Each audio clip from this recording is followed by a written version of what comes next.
asked to talk about what God is, my answer back, being Jewish, is what isn't God. If one has a sense of spirituality and a sense of faith, which is innate, God is in every moment of our walking and working day. It's how we relate to people that we meet.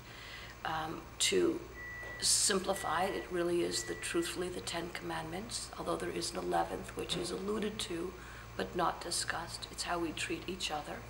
It's how we treat ourselves. It's how we acknowledge the reality and the existence of the wonderment of all of the constant creations around us. There were 7 days of creation initially, and it's never stopped since then, with man being the ark, the hands for God. The 11th commandment is the one of not embarrassing people, and my God project has become quite public in a world of faith and politics, and I'm always stunned at people that call themselves men and women of faith that have absolutely no hesitation and no compunction not to embarrass somebody else. God is in how we raise ourselves, and the journey we set before our children.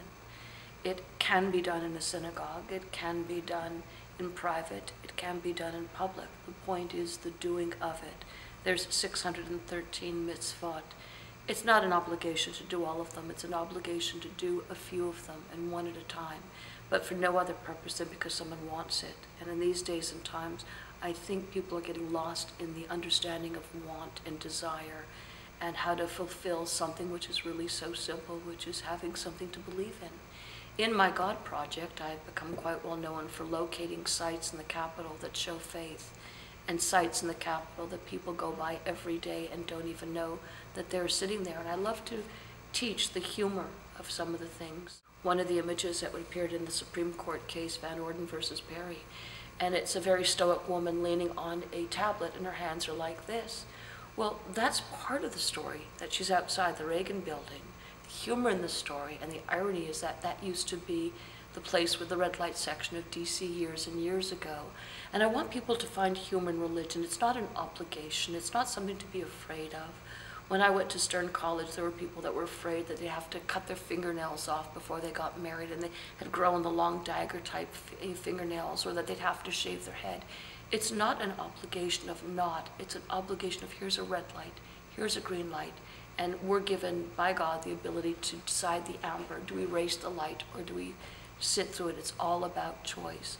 And that's what my hope for my God project was when I began to realize that there was a hunger for people to see something that was no longer so politically divided.